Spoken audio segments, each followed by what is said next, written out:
നന്മയും കരുണയും കൊണ്ട് മാത്രം ഈ ലോകത്ത് നിങ്ങൾക്ക് നിലനിൽക്കാൻ കഴിയില്ല. ലോകം നന്മയുള്ളവരെയല്ല, കരുത്തരെയാണ് ബഹുമാനിക്കുന്നത്.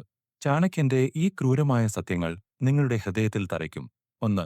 നിങ്ങളുടെ ദൗർബല്യം മറച്ചുവെക്കുക.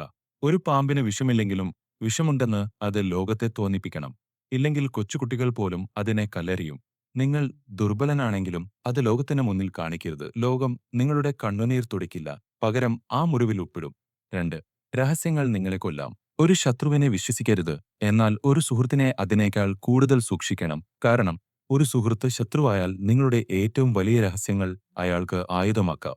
മനുഷ്യന്റെ സ്വഭാവം മാറാൻ സെക്കൻഡുകൾ മതി. നിങ്ങളുടെ രഹസ്യം നിങ്ങളുടെ ശവക്കുഴി വരെ നിങ്ങളോടൊപ്പം ഉണ്ടാകണം. 3. സ്വാർത്ഥതയില്ലാത്ത ബന്ധങ്ങളില്ല. ലോകത്ത് ഒരു മനുഷ്യനും നിങ്ങളെ നിസ്വാർത്ഥമായി സ്നേഹിക്കുന്നില്ല. നിങ്ങളുടെ മാതാപിതാക്കൾ പോലും നിങ്ങളിൽ നിന്ന് എന്തെങ്കിലും പ്രതീക്ഷിക്കുന്നുണ്ട്. ഓരോ ബന്ധത്തിന് പിന്നിലും ഒരു സ്വാർത്ഥത ഒളിഞ്ഞിരിപ്പുണ്ട്. ഇത് തിരിച്ചറിയുന്നവൻ ചതിക്കപ്പെടില്ല. 5. പാവപ്പെട്ടവന് ബന്ധുക്കളില്ല. നിങ്ങൾക്ക് പണമില്ലെങ്കിൽ ലോകം നിങ്ങളെ ഒരു പാഴ്വസ്തുവായി കാണും. ധനമില്ലാത്തവന് മിത്രങ്ങളില്ല, കുടുംബമില്ല, ലോകവുമില്ല.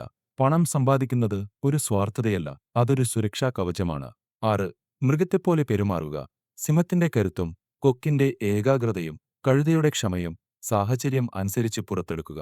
എപ്പോഴും നല്ലവനായിരിക്കുക എന്നത് ഒരു വിഡ്ഢിത്തമാണ്. ജീവിതം ഒരു ചെസ് കളി പോലെയാണ്. ഇവിടെ കരുണയ്ക്ക് സ്ഥാനമില്ല. 7. ശത്രുവിനെ വേരോടെ പിഴുതെറിയുക.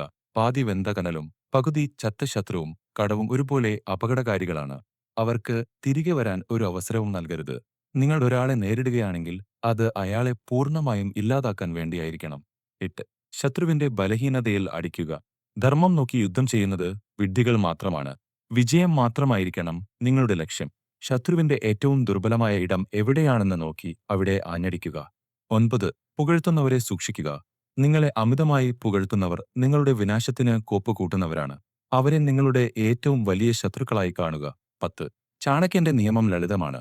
വിജയിക്കുന്നവൻ എഴുതുന്നതാണ് ചരിത്രം. നീതിയും ധർമ്മവും പരാജയപ്പെട്ടവന്റെ വിലാപങ്ങളാണ്.